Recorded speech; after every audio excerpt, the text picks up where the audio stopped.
It was a dirty part. It was on the actual Yeah, exactly. So then you bring it home, you put it in your car. Unless you put it in a bag and just keep it. Oh, it's a rice about that. It's just a whole nother life. Well, that's the thing about also like the people are going out.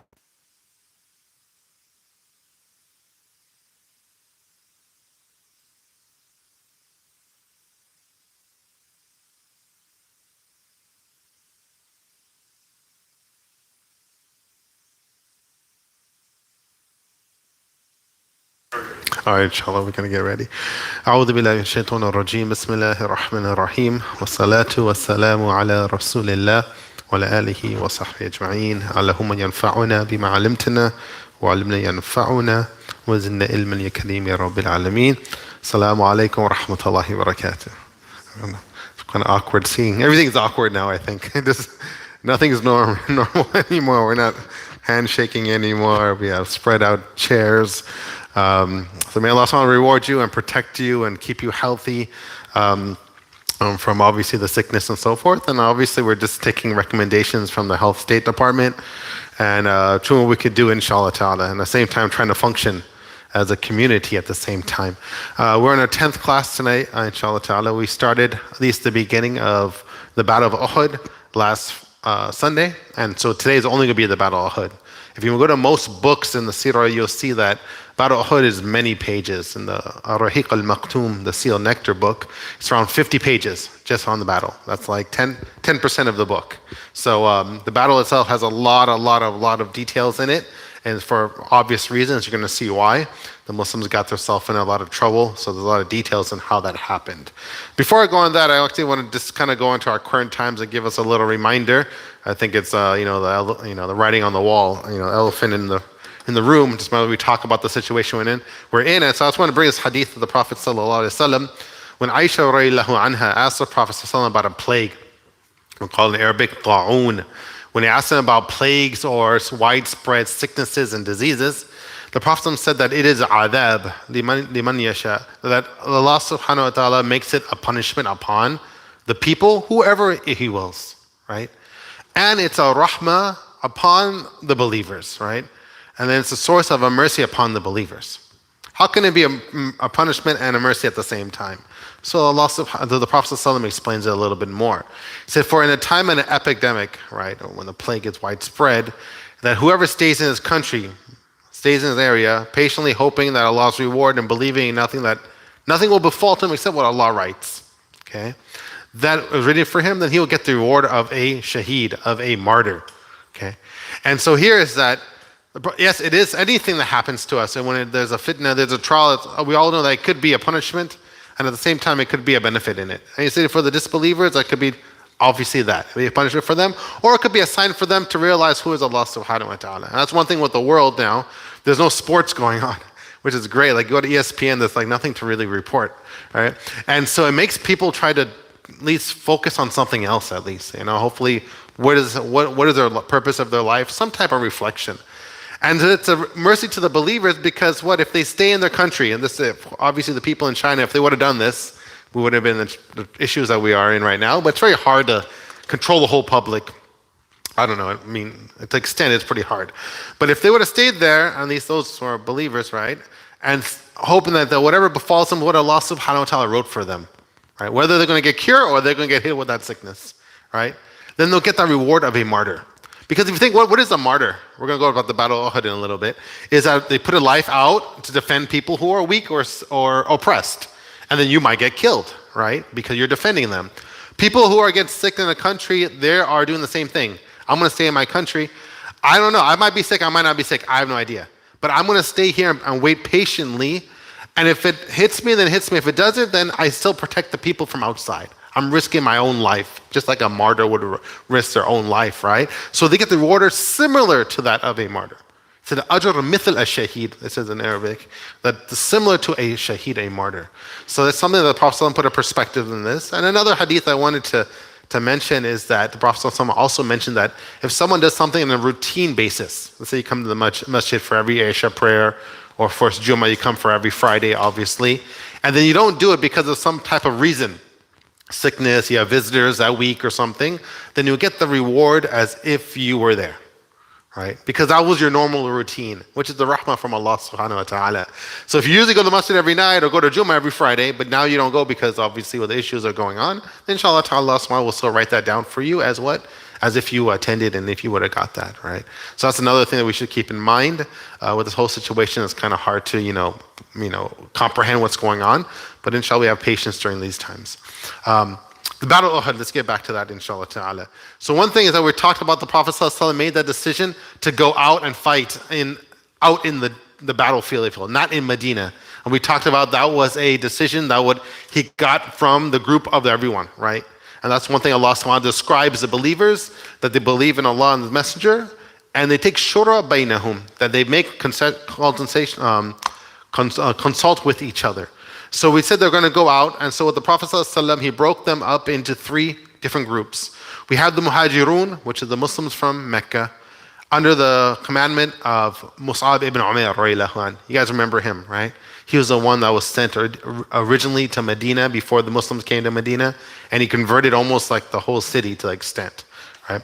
And then the Ansar was under Usayr bin Hudayr, right?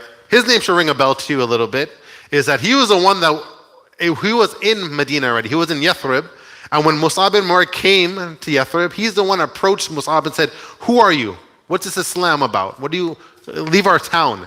And then Mus'ab told him, "You know what? Hey, just listen to what I have to say.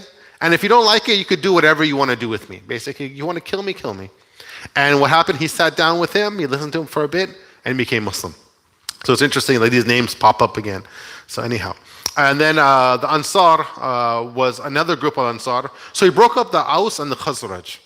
Right? The 2 tribes of the Muslims in Medina were part of 2 main tribes, the Aus and Khazraj, and he made Hubab ibn al-Mundhir to lead them.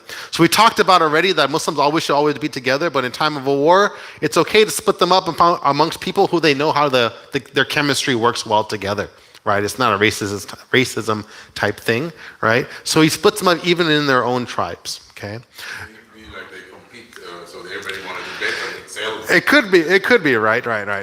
For example, like I always say, like basketball, I was telling the youth the other day, right? If I play basketball with you guys all year long, okay, and there's another group of people that play basketball all year long.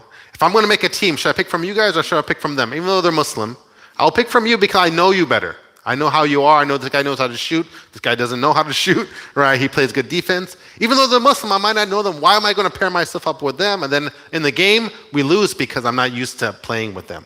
So the same thing here, the Prophet ﷺ puts them together with people they're familiar with, right? And that makes sense, and that's not necessarily separating them from their tribes, but how they work together. So the Muslims had around 1,000 people in their army in the Battle of Uhud. In the Battle of Badr, how many people did they have? Around 313, 315, 317 is the bottom numbers that are out there, if you will. So this is almost 3 times the army now, within 1 year, okay? Because the first battle, the Battle of Badr, not everyone got to go out. He appointed ibn al-Makhtoum to lead the people in Medina in prayer. And that's one thing about the Prophet ﷺ. Anytime he went out for a battle, he'll appoint someone to lead the salah and also lead the government's, the caretaking of the city, to be the governor of the city. And it's really interesting that Ibn Makhtoum, anyone know a little story about him? His name ring a bell? No. Everyone knows Surah Abasa wa Tawalla, right? He was a blind man that came to the Prophet ﷺ, and the Prophet ﷺ turned away from him, kind of frowned at him because he was trying to talk to the leadership of the Meccans at that time. And so the blind man came, he had a sincere question about Islam, but the Prophet was trying to talk to the leadership of Quraysh because if he gets them become Muslim, that's a big change. And so he came asking the Prophet a question. The Prophet kind of turned away from him and frowned at him. And Allah subhanahu wa ta'ala calls him out in the Quran. It's not a sin, it's a mistake that he did. But now look what, he's actually leading the salah. And he's blind, but the Prophet still leads him to lead the salah in Mecca, in Medina at this time, right? So shows that how the Prophet was very diverse in his appointments. And there was a lot of youth that came into the battle, right? The youth, we have Abdullah ibn Umar radiallahu anhu's son. All right, Osama bin Zayd, right? These young individuals came and they were really hyped to participate in the battle. They want to help the Muslims. They want to be part of Islam, right? And the Prophet dismissed a lot of them and said, "You're too young. Okay, that you cannot fight, etc. You go home if you're ill. And the Prophet actually cared about that. It wasn't whoever come, who cares, I don't care what your age is. No. The Prophet actually really cared about that. You'll see that there's two young individuals, I forgot their names now, Samura, I believe, and someone else, that the Prophet let join the army because they are so eager. They kept on begging the Prophet, let us go, we're strong, we could fight, we know how to shoot arrows. So the Prophet let them wrestle amongst each other, and one overcame the other one. He said, okay, you get to come, you have to go back home. And the other one whined and he said, okay, you come also, right? But just to show that the general ordinance of the Prophet is not to let youth go because once then they're quite young. But just a little note here is that the youth really cared about participating, right? They're on a home playing video games. They really want to go in battle. They want to put their lives on it, which is amazing, right? Today I'm a youth director here, so I could tell you a lot of stories. But anyhow, alhamdulillah, the youth here, alhamdulillah, are good. They're very improving, alhamdulillah, mashallah. But there's a whole different essence of how they were at that time. But the youth, is that like 11, 12 years old, right? I believe there's I heard that before that, around 15 or so, 15 years and under, the Prophet would not let them go, right? I don't know if that was, I think Shaykh Yasir Qadi mentioned that number one time in one of his lectures, which I've not came through with any of the books, but it's something like maybe he went through and he found out, if you will. So, anyhow. Then we have Abdullah ibn Ubay, right? I'm telling you guys, remember his name very well, the leader of the hypocrites at that time, right? And so he was going, and the Prophet ﷺ it was Friday night, if you guys remember, he did the khutbah and he told people we're about to go to war. And then so they marched during the night and they came during Fajr time and Saturday morning, the next day, and they set up shop to the point that they could see the other army, see the Quraysh, see the Meccan army coming. Abdullah Ubay was there and he said, you know what? He got scared. He saw the other army and said, hold on, this thing's about to take place. And obviously he's a hypocrite, right? He's only saying, I'm a Muslim to get protection from the Prophet ﷺ and the Muslims in Medina. But he's really working with the Quraysh in the background and working with the Jews, and he doesn't like Islam because he wanted to be the leader before the Prophet ﷺ came. So he had around 300 soldiers amongst him, his crew. They all leave, they take up, and they walk out. Right when the battle is about to happen. And they say, what? They say, you know what? You didn't listen to our opinion. So I told you to fight in Medina, you didn't take our opinion, we're not going to follow you. Right? And that's your fault. You should have followed us. Right? So here the Prophet, he tries to use a good argument here. We all know what he's trying to do. But he walks up with 300 people right before the battle. What do you think the morale of the Muslims at that time? Everyone's lining up. They see the next army, and then 300, almost like one third of your army walks off. That's demoralizing. And of course, he did that purposely to make sure that they all feel that, and he walks off. But at the same time, guess what? It puts a big marker on all of them as what? Being what? The hypocrites, right? It shows them very, very, very clearly that these are the ones. And when there's time of hardship, Allah subhanahu wa ta'ala filters the weak from the strong, or the hypocrites from those who are truthful, right? And that's one thing about battles, right? It shows you that. And we're especially in our Muslim Ummah right now, when you see what happens going on with the Muslim state, especially in Palestine is a great example, when our brothers and sisters are getting killed there, we see all the countries around them just drinking chai and sitting down and watching their soap operas, and they're not doing anything, right? And I'm not a big political person. I don't know if I run a country, if I would participate and help the Palestinians, I don't know what happened to my own country, but nonetheless, let's put that aside now. There could be a wise thing, maybe it can be a wise thing, who knows? But you really see who are the ones who are really there to help you and who's the one that's backing out. And even within the Palestinian cause, there's fractions of Palestinians that don't even help out each other, which is another angle you could look at it, right? And the same thing in Afghanistan also, you saw that also when the war happened, you have even Afghanis fighting each other, Muslims fighting each other, right? And I mean, there's so much, there's a lot of details that go into that. But nonetheless, right, Allah makes it very clear who the hypocrites are and who the real ones are, if you will. Okay, and they said, if we didn't know why we shall kill ourselves, why should we kill ourselves when you guys didn't listen to our opinion and stay in Medina? So he tried to use that example. So Allah subhanahu wa ta'ala calls them out in Surah Ali Imran, where Allah subhanahu wa ta'ala says, and that he might test the hypocrites. It was said to them, come and fight in the way of Allah, or at least defend yourself. At least fight, or at least defend yourself, do something. They said, how do we know that fighting will take place? we would certainly have followed you. That said, when they went back home, oh, we didn't know that you guys were actually going to fight. I thought it was going to break up. Of course, excuses are excuses, right? And then Allah subhanahu wa ta'ala says, they were that day nearer to kufr, disbelief, than faith, iman. Saying with their mouth was not in their heart. Allah subhanahu wa ta'ala calls them out in the Quran. Allah has full knowledge of what they conceal. So Allah subhanahu wa ta'ala makes it very clear who they are. And I want you to put a little note here that Surah Ali Imran depicts there's about 5-7 verses in Surah Al Imran that talks about the Battle of Uhud. Which surah talked about the Battle of Badr? Anyone know? Surah Anfal. Okay, good, right? Surah Anfal, that's chapter number 8. And when we talk about the Battle of Uhud, it's Surah Ali Imran. Just like 5 or 7 verses, if you will, kind of talk about that in synopsis, a couple of incidents that happened there. Okay, I'm going to have a slide later on where I'll put up all the verses of the Quran or the surahs and connect them to the Seerah so you can match that up. It'll be kind of nice so you can see that, inshallah ta'ala. So the Muslims, oh, not 7,000. Let's put too much zeros. So 700. So the Muslim army went down to 700. Okay, right? So went down to 700 now. 700 versus 3,000. Okay, once again, it's almost that 3-to-1, 1-to-3 ratio again, like it was in the Battle of Badr. Okay, the Prophet ﷺ, he decides to goes to the mountain Uhud, and he tries to go up to a hillock, and he tries to set up his camp there. I'm going to give you a map in a little bit.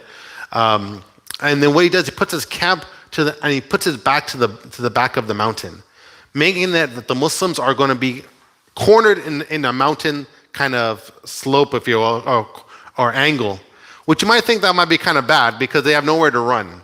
Would be kind of the wisdom of the Prophet ﷺ, that you have to fight or else you'll get killed, right? But he did something very interesting, and this is the main thing we really should focus on, and that is the archers. Where the Prophet ﷺ picks 50 archers to put them on a mountain top, right? And if you go there today in Medina, you go to visit the Uhud mountain area where the battle took place. It's called Jamal al-Romat, the mountain of the archers. And the Prophet put the archers there. And if you go there, the mountain's not really that big today. You probably take about 15 minutes to get up there. It's still kind of steep to extent, right? But it probably was a lot bigger at that time. Through time, wind and rain and stuff has probably beat down the mountain a bit. But he puts down 50 archers there. And he puts the leader, Abdullah ibn Jubair al-Ansari. He said that you are the leader, you keep your archers there. And he says something very interesting to them. Can't put 100 feet away. So he issues them to be 150 feet away east, or to the east side of the army. And he says something very interesting right here where he says, if you see us snatched up by birds, basically if we're getting killed on the battlefield, do not leave your position to help us. All right? If you see us getting killed, you just stay there and stay on that mountain. And if you see us, we have defeated the enemy and we're trotting on their bodies, we're stepping over them, do not desert your position. I'll call for you. Very, very clear instructions, okay? That you do this or you do that and don't do anything else. Whatever your heart desires, that doesn't matter anymore, right? What I tell you to do, you do. And this is a great lesson. This is one of the main lessons we're going to learn from this battle, is that if your leadership tells you something, and we call it sami'na wa ata'na. We hear and we obey. Okay. Even though you might not agree with it. And this is actually a perfect lesson of what happened on Friday. There's no Jummah. You're like, oh, this is too much. You guys are going too crazy. It's not really a big of a problem. All right, that's only in China. That's only in Italy. How can you shut down Jummah? Right? And I agree with you. I was on the phone call when the imams made that decision. Right? All of us were like, it was Wednesday night. We're like, no, we're not stopping Jummah. 12 hours later, we have another meeting on Thursday morning. We're like, yeah, I don't think we should have Jummah anymore, right? Because obviously they put a new announcement out about 250 people gathering, right? And one thing you listen to your, the health department, you give them respect. Whatever you think about them, that's another thing. But here, that's, none of us felt good about it, right? None of the imams felt good about this. They thought this is the first time ever in our life we ever heard about something like this. There's wars in countries and they don't stop Jummah, right? But obviously this war could be on anyone's hands if you think about it. It's really strange. That's the reason why you're sitting in this weird format right now, right? But here it's that if they come with the leadership and they tell you to do something, even though you don't like it, you say that's the leadership, we have trust in them, Allah is with the jama'ah, Allah is with that shura, that consultation they took, and then we obey it. And that's the same thing with archers. You stand there. Even though we're getting killed, you don't move. And if we're winning, you don't come down. This is a good lesson for the youth as well. Listen to the haters. So there's a wisdom behind it. Is any of your kids here today by any chance? Oh, mashallah, mashallah. That is, what a coincidence. What a coincidence. Wow. Hamza, did you hear that? Want me to repeat it? I know. You heard it, mashallah. That's very true. And that's a thing. I mean, you could ask your parents, why, Dad, do we have to do this? Why do I need to clean my room for? It looks pretty clean to me, right? But then you have that discussion, right? You have adab, you have etiquettes when you talk. We're not going to go into parent-youth discussion. That's my youth director role right now. But anyhow, go back to this. So the Prophet ﷺ tells them to do this, and they should follow that. And you see what will happen a little bit later on.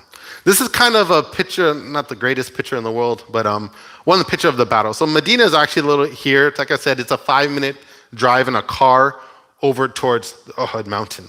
And so this is what he called that mountain of the archers, where the Prophet ﷺ put the 50 archers there. And he set up camp probably a little bit back here, a little bit more, if you will. And he made it in a way where they have 3,000 soldiers. But if the pathway towards the camp is quite narrow, then only a certain amount of soldiers could come in at a time. And that was the wisdom of the Prophet ﷺ, like a funnel. Right? You can have a lot of soldiers, but if you have to only come through a small passageway, only 300, maybe 400 could come at a time, because it's quite narrow. It's much more narrow than we see here. And so the Muslims were based here, and the Quraysh were coming here. The reason why they did this is because this mountain obviously blocks them on this side. But you see there's a whole opening here. So if the Quraysh would try to wrap around here and corner them, the archers will be able to shoot arrows, and they'll never ever be able to get around that side. That was the whole wisdom of the Prophet ﷺ and how he set up the army there. So they are blocked from the mountain on this side. They can't come around this way. The mountain's quite big. You can't walk around the whole mountain. So you have to fight this way. And if you would come this way, they'll shoot arrows, and that's the plan. That's the game plan, if you will. Okay? And the backup plan is if you're losing, you'll hike up the mountain here, and you'll get up on the mountain, and they can't come up because you're in higher ground, and you'll save yourself. And you'll see how that's going to help them out, okay?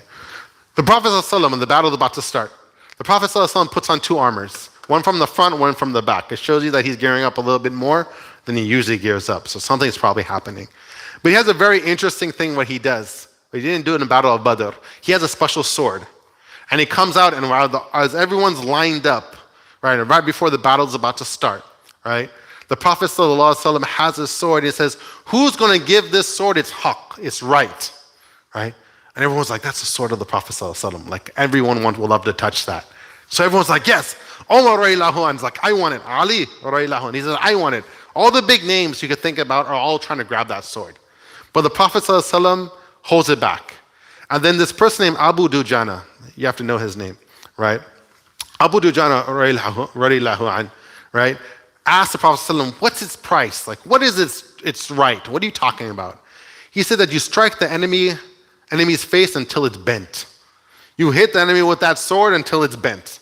Like, basically you use it properly, if you will. Right? This is war. We want someone that's going to protect our Muslims and protect the city. The Prophet ﷺ, Abu Jana said, O Messenger of Allah, I will take it for that price. And he gives it to him. And he gets it out of all these different people. And he's a very comical type character. He had this thing where he used to wear a red bandana.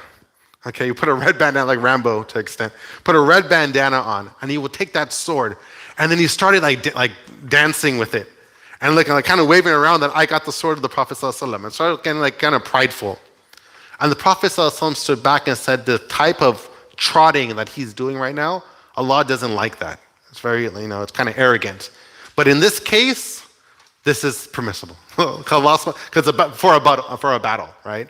And so you'll see that he'll go out and he will clean up shop in this battle. He'll go through the enemy with that sword. And so other people will say that we will see that red bandana going around, and wherever that went, we saw people dropping. That's how Abu Dujana was, right? SubhanAllah, he was not a name, that a common household name, but alhamdulillah, he really sacrificed himself for the Muslims on that day. Was he from the Meccan Muslims or from He is from, that's a great, I believe he's from Mecca. I got to look that up. I should know that. I'm trying to think now. No, I'm not too sure. I got to look that up. That's a good question. Yeah. The general leadership of the Meccan army was given to Abu Sufyan. Right now, like I said, he's not a Muslim. He's going to become Muslim later on. Khalid ibn Walid on his right, and he was a horseman, right? So he had a cavalry that he had, right? And Ikramah, the son of Abu Jahl died in the battle of Badr, so he's really angry, right? So he really wants to take revenge for his father, and he's on the left side.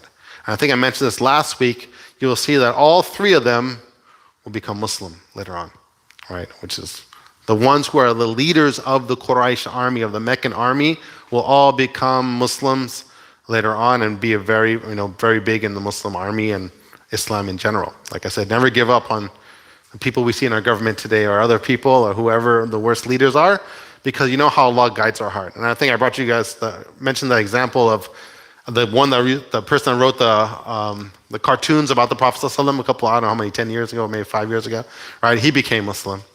The politician in Switzerland that was ahead of not having any minarets in Switzerland. I don't know if you guys remember, they passed this thing where you're not allowed to have a minaret. It's so silly, but anyhow, right? They don't like Islam. He became Muslim, right? And so the thing is, like, subhanAllah, you really never know, right? Allah subhanahu wa ta'ala guides people, and you make dua for them, inshallah ta'ala. Abu Sufyan does something where he tries to cause some schism in the army. So he sends sends a message out to the helpers, the Ansar, and says, oh Ansar, right? We know the people from Mecca, we know the people from Medina, and you guys are all Muslim, but the ones from Medina, right? Leave us alone to fight our brethren. We don't really care about you. You're from Medina. We have no issue with you. But we have an issue with the ones from Mecca, right? Like the Prophet Muhammad and Abu Bakr and Umar and so forth, right? And let us fight our cousins and do not interfere. If you stand aside, we will not fight you, for fighting is not our target of ours. So you can see what he's trying to do. He's trying to split up the army, right? We don't have no issues with you. Just leave and let's just fight the ones there. Of course, they're not stupid enough to fall for that. So they're like, take your message and throw it away. No, we're going to be here. We're going to fight against you. And this is a big sign of the concept of ummah and the concept of nationalism, right? As Muslims, alhamdulillah, we're one ummah, right? Even though we might be from different countries, right? But even though we're from different countries, doesn't mean we're not going to help someone else or, work together, if you will, right? And that's a big lesson. And if you look at all the countries, especially in the Middle East, right? Everyone has their Palestinian flag. We have the Egyptian flag. We have the Libyan flag. All these flags, if you think about it, all the boundaries that you gave you, this is Egypt and this is Sudan, is written by a bunch of probably British people, and they give you those flags. And so you're Jordanian, you are Palestinian, you are this, and we all take our flags and we wave it, and that's, same thing with Pakistan, Afghanistan. They're all like one area, technically at one time. Ottoman Empire, if you really think about it, right? And that's the ummah. But now, this becomes nationalism where we think about, I'm Egyptian, right? I'm this person, I'm that person, right? And we have to really kind of clean that out of and I mentioned this multiple times, but we see this lesson multiple times in the Seerah itself. We really need to get away from it. It's good, nationalism is good when you're playing cricket or something, and I'm Pakistan and you're Indian, and we could have that, we could watch that match or whatever, and we could joke about it. But takes much more greater precedence when we work together, right? And so inshallah, this is something that the Prophet ﷺ, you see the Ansar, they didn't take that message. They said, we're going to fight with our brothers from Mecca. We're all one Muslim, one ummah, if you will. Another thing that they try to do, there's a person named Abu Amr al-Fasiq, or Abu Amr was one of the leaders of Yathrib, of the Aus tribe in Yathrib, before the Muslims came to Yathrib, or came to Medina. He left Medina when the Prophet ﷺ came. He went to the Quraysh and said, I don't want this guy here. I was supposed to be the next leader. Once again, he's envious. So he starts coming, and he is now with the Meccan army. So he tells them, like, oh guys, look, I have a great plan. I'm going to call out to my tribe. They're going to remember me, and you're going to see they're going to follow me. So he calls them out. Oh, kinfolk of Aus. Aus, remember me? Was your leader at one time, right? I'm Abu Amr, right? Their reply was, no eyes of anyone shall be consoled by viewing you, O Fasiq. Fasiq means like corrupt, disobedient one, if you will. So they used to call Abu Amr al-Fasiq. They used to call him that. So you can see how they're trying to split up the terms here and trying to get people to split up, if you will. So here we have I got the number not correct here. So we have the army that's about to start off with the battle now, 3,000 Meccans versus 700 of the Muslims here. And I put Meccans here because it wasn't just the Quraysh, there were some other tribes that were participating. About 90% of the army is from, Meccan army is from the Quraysh.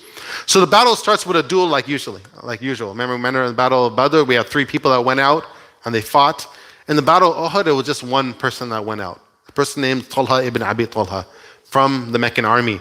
And he was facing Az-Zubair ibn Awam, radiallahu anh. And this is the cousin of the Prophet sallallahu alaihi wasallam. He goes out, Az-Zubair defeats him. Remember, 3,000 against 700. And right from the start, the Muslims end up beating their main warrior. Right? That sends a big tone. And from there on, we see from there the Muslims start engaging in the battle and they start winning, and they're taking a big push against them, and the motivation or the momentum is on their side. When the Prophet ﷺ saw when Zubair beat him, he said, Allahu Akbar, Allah is the greatest. And all the Muslims said, Allahu Akbar. And the Prophet said, Az-Zubair, every prophet has his disciple. Right? Like the Isa alayhi salam had a disciple, right? Called Hawari. And he said, Az-Zubair is my disciple. So he praised him, how great he was. Abu Dar, in the Meccan tribe, or the Meccan army, remember we're talking about the standard, remember holding up the flag, right? Abu Dar was a tribe of the Quraysh that was always charged of holding up the flag, if you will, or the standard. And in this battle, the Muslims were winning the battle. They were going on, and like I said, it was hard for them to fight the Quraysh to take the Muslims up because of that, the way they were angled. And the Muslims were taking them down one after one, even though they're outnumbered 3-1. Abu Dar, remember, that's usually the standards and usually in the middle of your army. So you're usually protected if you're holding that flag. Usually a lot of people are around you. But the Muslims got to that flag, and they end up taking down the person that was holding it. To the point it will fall down, and another person from that tribe, Abu Dar, will get up and he'll hold it up. And that was his job. Abu Dar, that's all their job was to do. And they'll hold it up. And the Muslim will go and fight him down. It happened to them 10 times. 10 people from their tribe will hold up that flag, and they'll get killed right off. That's how deep the Muslims were in their army, right? So almost the whole entire tribe died in the war, in that battle from the Meccan side. Abu Dujan, like I said, he was going through everyone, he was fighting, he was beating up everyone that he came through, right? And it's mentioned that Az-Zubair ibn Awam, he mentions something very interesting. He said, I felt something in my heart when I didn't get the sword of the Prophet ﷺ. Remember, he wanted the sword, and everyone wanted the sword. And he thought, why did Abu Dujana get it?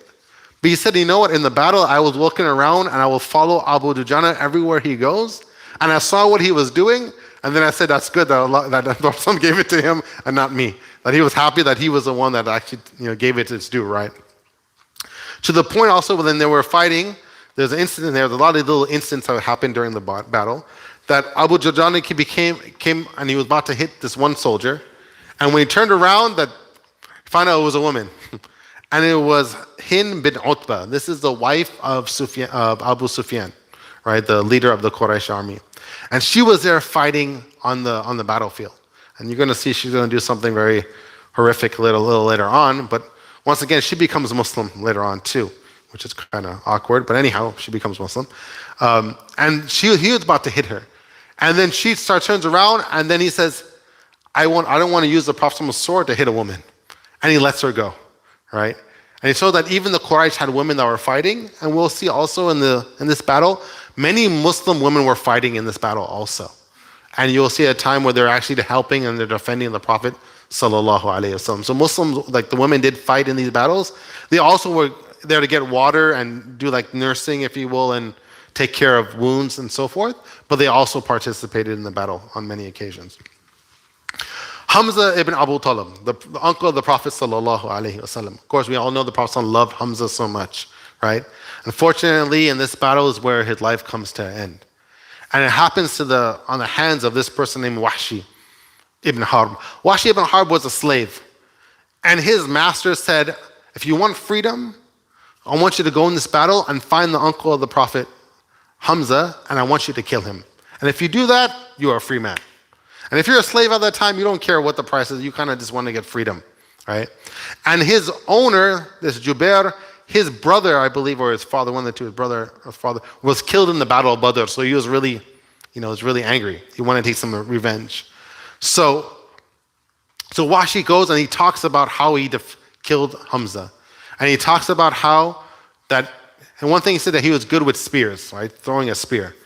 And just using the spear in general. And that how he was in the battle and he was looking around and he found Hamza. And Hamza was fighting someone else. And so he went to the back of him and he stabbed Hamza right in the back. And it's mentioned here, it gets kind of a little bit graphic. He stabbed him in his back, that went down through his stomach and came out his leg. Okay, obviously you're not going to survive that. Hamza, subhanAllah, his nickname was Al-Asad, the lion. Hamza says that he attempted to move towards me.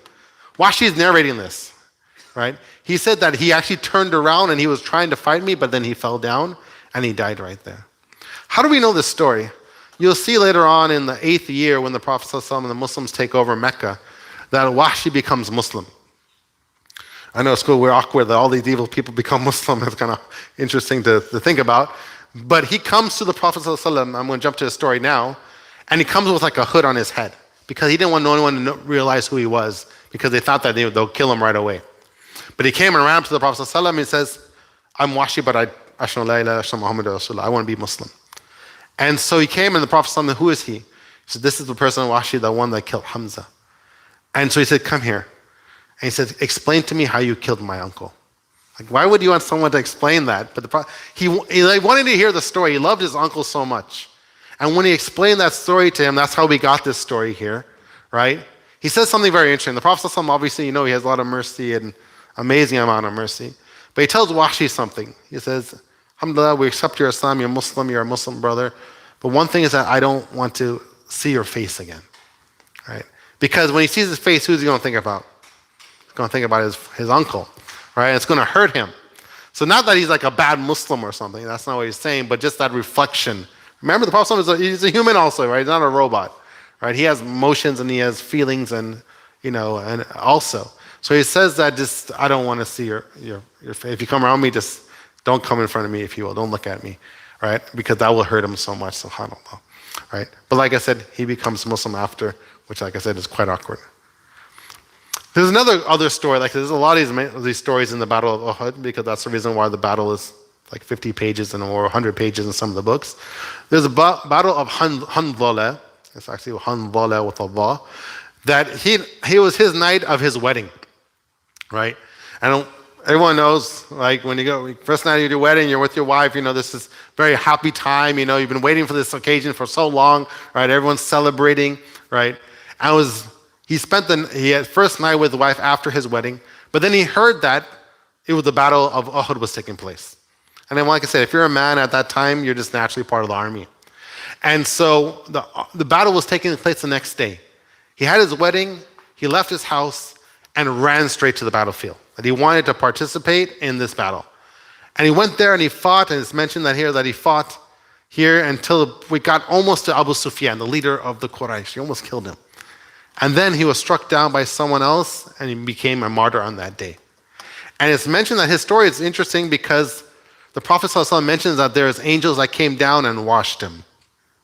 And if you don't know this, you might not know this, but that one of the merits of a martyr in a battlefield, you don't wash them, you don't do ghusl. Like how you wash the bodies here before a janazah. You don't wash them, you just leave them the way they are. It's like an honor for them, and they'll end up being resurrected on the day of judgment with these wounds.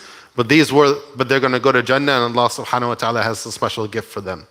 So the Prophet said that he saw angels coming down and washing him, right? And so they say, why would they wash him for? We said that, he just got married.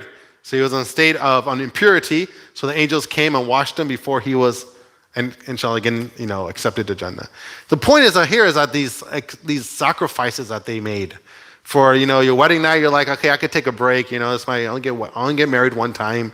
At least you're supposed to. But anyhow, right? And so what happens is that let me have a break. At least I could get the excuse. But these people wanted to go out and help the Islam, at least what we have today, and for our own benefit, subhanAllah, right? I think I didn't make any more slides, but I'll just talk about the rest of it, inshallah, from my notes here. So we go and we talk about the battle here. We talk about the archers now. And the battle, like I said, the Muslims started winning so much to the point that they're narrating that they saw some narrations mention that they saw the women running away from the battlefield, meaning that the women are usually in the back, right, doing the nursing type stuff, etc. That means that the Muslims got so far into the camp of the Quraysh, of the Meccans, that they could see the women running away, meaning that they pretty much took care of them. And so here that the archers, when they saw that, like everyone else, they thought the battle was over. That the Quraysh is gone. They already went ahead and I'll go back to the picture here. They went all the way back over here to the Meccan camp, right? And you're over here, you're thinking like game's done, it's over. But what was the wording of the Prophet ﷺ? That even if you see us winning, then don't leave your spot. So they decided, there was 40 of them there, out of the 50, decided to come down, right? And of course the leader's like, hold on, didn't you hear that we're not supposed to do this? And they're like, well, I think it's over, like it doesn't really matter anymore, right? Like it's okay, right? Like some people say, you know what, if we pray in small groups in the masjid, no, it's all right, don't worry, we won't get sick, right? But just follow what they say, right? Just follow it. You can do it, whatever you want to do on your own, do on your own. So here 40 of them come down the mountain. Khalid ibn Walid, he was over here with his horsemen, and he's always looking at what's going on, right? And he sees the archers coming down. Khalid ibn Walid was an excellent commander. And when he saw that going down, and he saw all the Muslims over here, he snuck around here and came through the back. And you only have 10 archers there, it's still a good amount, but they couldn't hold out his cavalry that he had. And so he swept around, and he said right here, you see, the Messenger ﷺ calls upon the Muslim risking his own life. That they come around the side here, and they corner the Prophet ﷺ. Muslims are coming here, and now the Quraysh is over here, and then the Khalid leads here, and they kind of squeeze them in now. And they're on horses, and if you're on a horse, you have a bigger advantage. The Prophet ﷺ wasn't on a horse, right? Because they're a little bit higher than you. It's hard to kind of defend them off. And Khalid ibn Walid comes around, and now the Prophet ﷺ is now surrounded, or at least has not many people there to protect him. And it's mentioned there in the books that the Prophet ﷺ only had around 9 people that was there around him. 7 from the Ansar and 2 from the Hajirun. That they were there protecting him when this whole thing happened. And the thing is, like I mentioned, because there's a couple things that happen here, is that people started hearing that the Prophet ﷺ died. They started yelling it out. We killed Muhammad, we killed Muhammad. And why do they say that for? It's because, remember I talked about Mus'ab ibn Umair, remember him? It was mentioned that he had the same kind of complexion of the Prophet ﷺ and kind of looked similar to him. And they end up getting to him and they end up killing him. So they thought they killed the Prophet. They thought that was him. So they started yelling out, we killed the Prophet, right? And so what do you think that does to the morale of the Muslims? Like Islam's over. Like if the Prophet died, that means there's no more Quran coming down. There's no more angels going to come and help us. Like that must be it. That's probably that was his time. So we better just leave because it's like that's it for Islam. All right, whatever we have, we'll try to carry on. So it broke them up into a lot of groups now, where there's some people fled and they went back to Medina. They're like, all right, we're gone, we're out of here. Dropped their swords and they ran back. And it's mentioned in some of the narrations when they got to Medina, the women came out of the city and started throwing rocks at them and said, go back. Why are you here for? Like, go back and fight. Don't be a coward, if you will. But they say, the Prophet died. And so that's one thing that went around. The second is that some people said, if the Prophet died, are you fighting for him or are you fighting for Islam? Because if you're fighting for him, then you know that he's going to pass away like any other prophet. But if you're fighting for Islam, Islam will always live on. So some of them started getting back on the battlefield and started fighting, if you will. So these 7 people were around the Prophet, 9 people, were around the Prophet ﷺ at that time. It's mentioned that out of the 9 people that were around him, 7 of them were killed off. Leaving who? Only 2 more. And that was Sa'd ibn Abi Waqqas, radiallahu an, and Talha ibn Ubaidullah, right? And these are the 2 main companions of the Prophet ﷺ that was there. And they were defending him as much as they can. And the Prophet ﷺ yells out that I am the Prophet of Allah, I'm still here. And when you do that, what happens? That gives away what? His location, right? So when he yells out, everyone's like, oh no, he's not dead. So that's one thing, okay, now he's still alive. But he's right there, right? Because he just yelled out. So that gives away his location, and guess what? All the Quraysh are going to come on him and try to attack him there. So that was actually the negative part of it, if you will. So the Prophet ﷺ, they're fighting there, and like I said, this was Out of all the seerah, all the years we're about to go over and talk about his life, this is the most significant time of his life where he's ever in danger of dying or being killed or being martyred, if you will. Every other battle is not really anything close that comes to it. But here we have the Prophet ﷺ that actually physically gets hurt in this battle. Battle of Badr, nothing that we know of really affected him. But in this battle here, as they surrounded him, we only had 2 people surrounding him. They mentioned that the Prophet ﷺ was hit. It was mentioned that one of the people in the Meccan army had rocks and they were throwing it. They were just getting whatever they can. And it hit the Prophet ﷺ right in his tooth here, right in the front tooth. And it knocked it out, which is interesting. That means that he probably had a rest of his life, 7 more years of his life as a prophet. He had a tooth missing, I'm assuming. But it's mentioned that at least it chipped it or it knocked it out.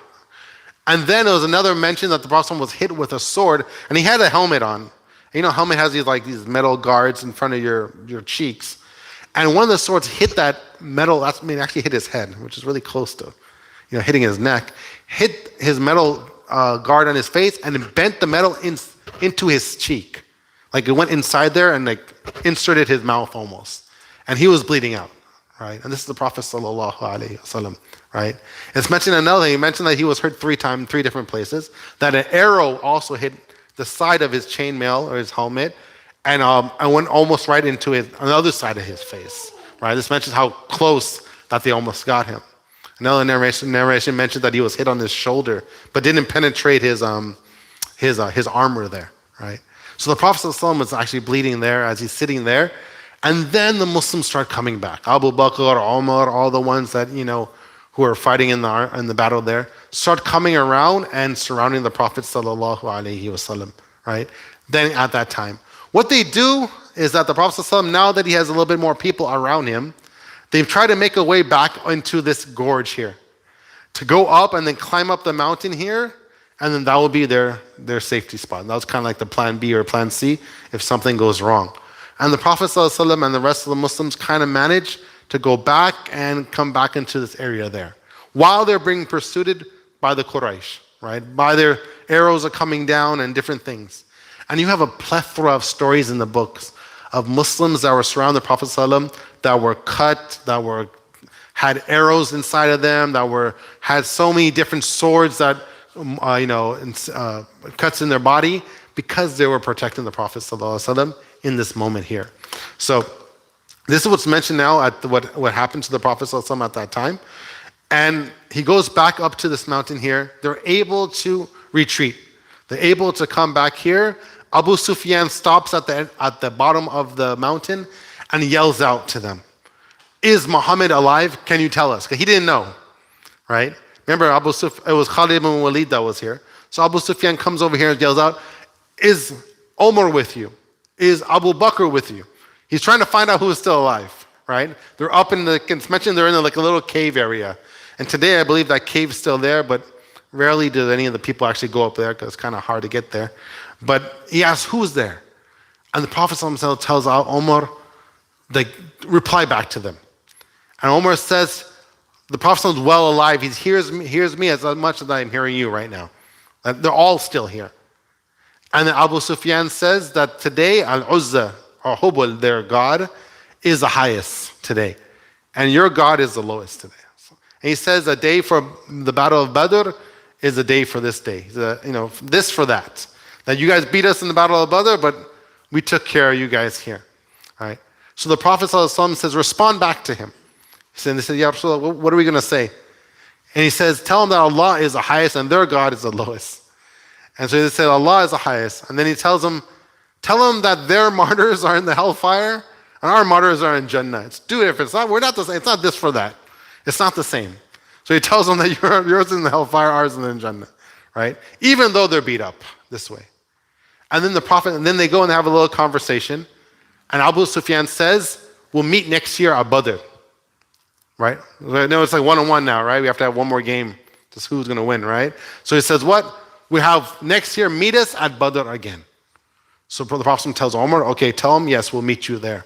And he says, yes, we'll meet you at Badr the next year. And then the Prophet tells Ali, radiallahu anh, go down and see if they get on their horses, they're going to go to, because if you think about now, Medina is like right here. It's not too far. And if the Muslims are all up here, what's vulnerable right now? Medina. No one's there. They could just go right here and take over the city and call it a day. That's pretty much, Islam would be almost over. But here the Prophet says, see what they're going to do. If they get on their horses, they're going to go to Medina. But if they get on their camels are a lot slower, they're going to go back to Mecca. Ali radiallahu anh goes back and he sees that they get on their camels. And they go back what? Into Mecca, they don't go to Medina. Why didn't the Quraysh go to Medina? If they were winning, right, and they had the Muslims trapped in the mountain here, why didn't they go back and just finish off Islam? What do you think they didn't, why didn't they go back to Medina? Well, it makes sense if they would do so. One thing is that they're pretty beat up. They're losing pretty much most of the war, right? They're getting killed a lot, so they have a lot of casualties. Nothing like they're like, oh, we have a lot of energy. They're losing most of it. It was only towards the end that they got this back to victory, right? So they kind of have to recruit themselves. And so here they go back. The Prophet stays there. At the end, he comes down and he looks at all the martyrs on the field. And imagine around 70 Muslims, kind of like opposite of Badr. Badr was 70 Quraysh that got killed. The Muslims, around 70 Muslims got killed this time, or martyred, if you will. And one of them is Hamza radiallahu anh. Musab ibn Umair radiallahu anh, I told you that how he died in this battle. He was the one that was holding the standard. Okay? And his martyrdom is actually depicted very well in the books, where he was holding the standard. And when you're holding a flag, again, it's hard to fight. You have to hold that big old flag and fight at the same time. So it's mentioned that his arm was cut off, and so he held it with his other arm. Now you can only kick right now, pretty much now. And then they chopped off his other arm. So he kind of just tried to hold it with his legs and his body. Because the thing is that you have to keep it up, because when you're fighting, you look back and that's how you know that you're winning, your arm is winning, right? And then what happened? And then they killed him that way, because you pretty much you have nothing else to defend yourself. And he died there. And it's mentioned when they found him on the battlefield, they buried everyone there. And today, if you go there, you'll see there's a called a shuhada, the burial of all the martyrs, and there's a cemetery there. And so they buried him there. And it's mentioned that when they were putting him down into the hole, they didn't have anything to cover his whole body. They said that the thobe that he was wearing, when they would raise it up to cover up his head, that his legs would show. And if they pull it down to cover his legs and the feet, his head would show. So they covered his head and they got some bushes and they put it around to cover his legs, and that's how that's how he was buried. The reason why I'm bringing this up, because this is a person that was a super wealthy in Mecca. Like, he had the best of clothes, he had the best of perfume and cologne, everything. But look at the state that he dies for. Because of what? Because he left that world to die in this way, right? Total 180 of his life he changed for Islam, right? And obviously you get the greatest reward of Jannah, and obviously that's why we're talking about him 1,400 years ago, 1,400 years after now of what he did. So he passes away here along with Hamza and many other individuals, if you will. And so that's pretty much the Battle of Uhud in general. And the Prophet ﷺ, after that, they come back into Medina after this. One point I was going to make is that when people thought the Prophet ﷺ passed away and they went back to Medina, and then they heard that he was alive again, a lot of them rushed back out to fight. And when you rush back out here, and then you have the Quraysh army, what happened is that, and I mentioned this last week, they didn't have uniforms. So you have a lot of people mixing up with each other. And that's a day where a lot of Muslims end up killing other Muslims. And there's a very famous of Hudayfa radiallahu anh, that his father was an old man, and he was fighting in this army too, that people went to him and they were about to hit his father. And he saw his own father. And he yells out, that Abi, he said, that's my father, don't hit him. And they end up killing him right there. And Hudayfa couldn't, and he ran, but he ran too late.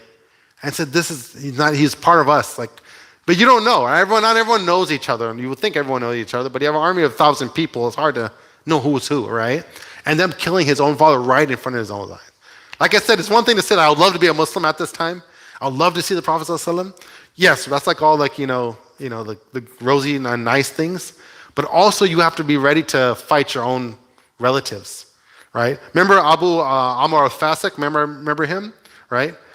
Right. This when we talked about Hanzala, Hanzala is his son, right? That's his son. That's also fighting in the battle against his own dad. Whether they met in the battle or not, I don't think so, right? But there's many instances like this, especially in this war, where a son and a dad or a brother and another brother fought each other, just like the Battle of Badr to an extent, right?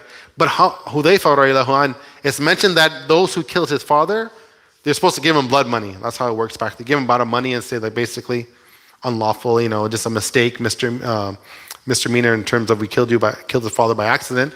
He said, I don't want the money, take it and donate it to charity.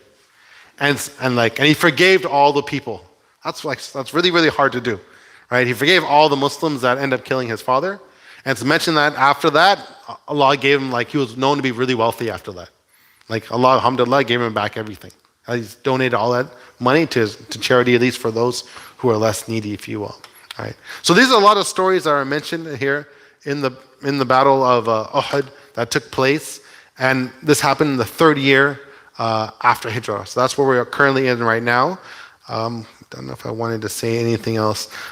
Yeah, here it is. One thing I wanted to mention is that another thing about the Meccan army, what they did as the Muslims were up in that mountain, is that all these people were laying down, all these dead people were laying Muslims on the battlefield. And so what the Quraysh did, they will go down and they will mutilate the body. They'll cut off arms, they'll cut off fingers. Hind bin Utbah, remember I talked about her before? She opened up the stomach of Hamza radiallahu anh and took out his intestines, really, just to disgrace them, right? And even said that she had a necklace of fingers and ears of people, and I don't know, right? Like I said, she becomes a Muslim afterwards. Really awkward. She becomes a Muslim later on, right? But they did a lot of that. And one thing I want to bring up is that there's a verse in the Quran, I'm forgetting, I should have had my slides ready, I would have put it in there, where Allah subhanahu wa ta'ala says in there, when you go to battle, smite at their necks, right? I forgot the word in there in the Arabic in the Quran, but it says strike at their necks. If you're going to fight, then strike at their necks.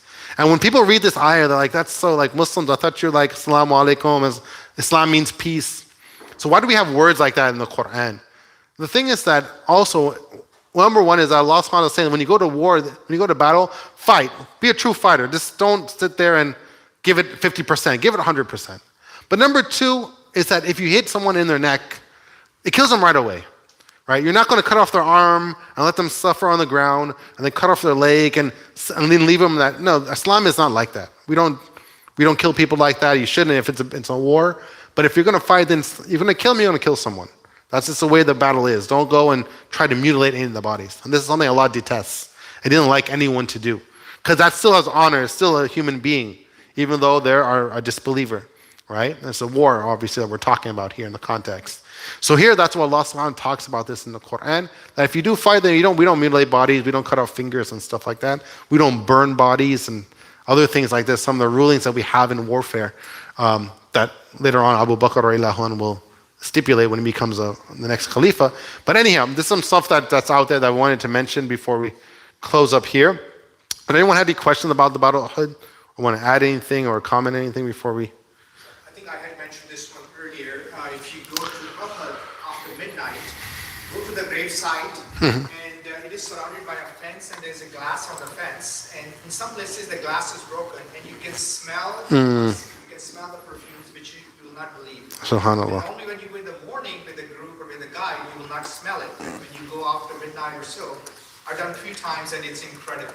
Oh, wow, mashallah. Good. Yeah, I think you mentioned that last time. That's good. I wanted to do the Google Maps thing. I wanted to show Medina. I was supposed to have this ready for you. Let me see if I have 5 more minutes. Let's see if I could pull it up. I wanted to show you the battlefield of it and also some other things. I don't know how it's going to look up here, but we could maybe do it. Inshallah ta'ala. Depends how fast the internet here is. But so here's Medina. This is where the Prophet ﷺ's masjid currently is at. Here, obviously, you see all the white tiles there. And then if you go up here, you're going to see this is the mountains of Uhud right there. It's not really far. Like I said, just take the street up and it's 5-minute drive. But if I go here, we look in here and they put some labels here. This is the Archer's Hill that's currently there. And so if you go out here, you can kind of see that area that's here, and this is where the Muslim camp would have been. Once again, this is the Archer's Hill. And so the army was coming, and the Quraysh army was coming this way, and the Muslims were over here. This is where they end up retreating when you go back over here, up here. And that's where they stayed up, if you will. So it kind of gives you an example of kind of a depiction now that this is the Archer's area here, and then they came here. And this is where Khalid ibn Walid was able to circle around and come here. And then you see right here, it says Shuhada Uhud Cemetery. This is where obviously the maqbara is, or the cemetery where they were kind of, Brother Tahir is mentioning, is where they, if I get the pictures out here, that they have all the cemetery here, and those who are martyred, Hamza radiallahu an and so forth, are located. And they have a big gate here where you can't walk in, but you can look in from that area there. So this is showing you, and then I want to show you from a little bit here, is that if you look here, you see this big black thing here. I don't know how that shows over there, but it's supposed to be black. This is like, Medina was surrounded by these lava fields. Even though it was a volcano somehow, maybe X amount of years ago, I'm not too sure. But you have this big lava field that kind of protects Medina, that obviously people can't really walk through. If you ever see lava, when it dries up, it's very rocky. You can't really keep your footing. And if you have a horse or a camel, it'll probably break its leg on walking on it. So that kind of protects Medina here. And it goes all the way down here. And then down here, you'll see there's more of this little greenery. There's a Quba masjid there. That's where the Prophet stayed when he came into Medina. Remember we talked about that? That's where he built the first masjid, Masjid Quba.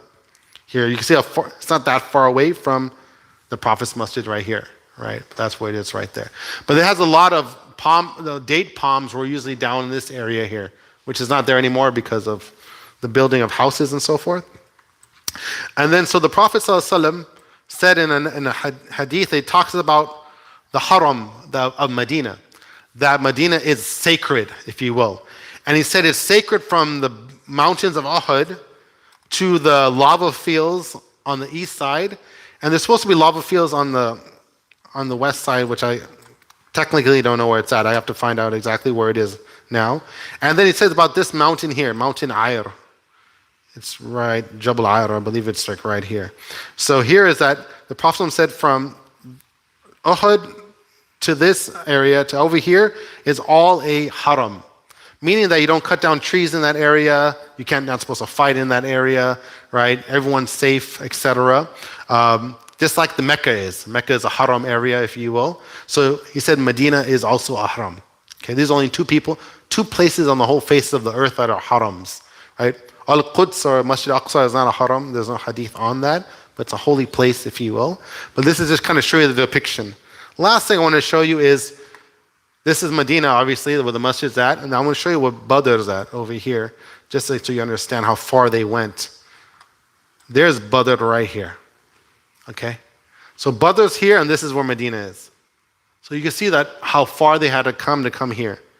Where's Mecca? If you go to see if I could get it here. Go a little further down, okay. There's Mecca there. So the Meccan army had to come from here all the way up to Badr, right? Muslims only had to come this far and try to capture the caravan coming. Abu Sufyan was coming down here, remember that? And he was able to make it.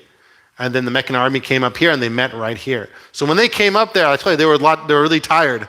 And when they didn't find any wells, right? Because Muslims made their campment in front of the wells, if you guys remember, right? Obviously that was a disadvantage to them, right? So that shows you where Badr is compared to where the Prophet ﷺ and the Haram is over here. And so that's the masjid currently right here. And you could see the little green dome right here. I don't know if you could see that, but that's where the Prophet's house was. Obviously now the masjid is so big now, but before it was a lot smaller, obviously there. The whole masjid used to be the whole city of Medina, pretty much. Back in the day, that was pretty much the city of Medina, right? You'll find there's a place called Bani Sa'ida. I don't think it's around here, right? This used to be the edge of the city, but obviously the masjid itself is at is that big now. So I want to give a little depiction of the battle that we know here. Where there's the Uhud mountains that are over here, and how the battle actually took place. So actually you see that the Quraysh they're quite close to coming back into the Medina. They could have just came right back here and attacked the city. But like I said, because they didn't, obviously they were fatigued and they were also lost a lot of individuals, and so they didn't do so. But that shows you a kind of little depiction. Hopefully that was kind of clear. I don't know how clear that was. But I'll do another one later on. Maybe at the end we'll kind of show you all the other things that happened around Medina and some of the other battles. And we'll talk about the Battle of the Trench, which is the next main battle that's what we're going to talk about. I'm going to go over that, inshallah ta'ala. So any questions or comments on this or anything from the class in general? Nope. Alhamdulillah. All right, so inshallah we'll continue with our class next Sunday. Who knows, just keep the news. I don't know if they're going to shut down the world or what's going on anymore now. But just keep on the news. I'll send a personal email out if I get any updates that we're not allowed to sit like this anymore, or we have to stretch it out even more, or what do we have to do. But I think inshallah we'll be okay for next Sunday. You're not traveling to Chicago?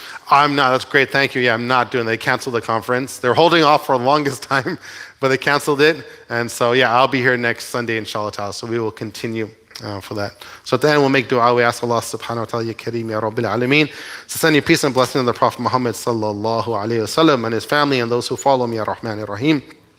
Allah subhanahu wa ta'ala, we actually accept this class from us, Ya Rabb. Help us follow in the steps of the Prophet Muhammad sallallahu alayhi wa sallam. Make this class on our scale of hasanat on Yawm al-Qiyamah and make that proof for us in Yawm al-Qiyamah, Ya Rahman, Ya Rahim. Allah subhanahu wa ta'ala, we ask you to give a cure for this sickness, Ya Rahman, Ya Rahim. Allah subhanahu wa ta'ala, we ask you for protection from this sickness, Ya Rahman, Ya Rahim. Make this a time for us to reflect on you and come closer to you through it, Ya Rahman, Ya Rahim. Subhana rabbika rabbil izzati amma yasifun. وسلام على المرسلين والحمد لله رب العالمين. Barakallahu feek. May Allah bless all of you. We'll see you next Sunday. I believe Dr. Siddiqui has his class, and it's only on the internet, so he's doing it from home then, I guess. Yeah.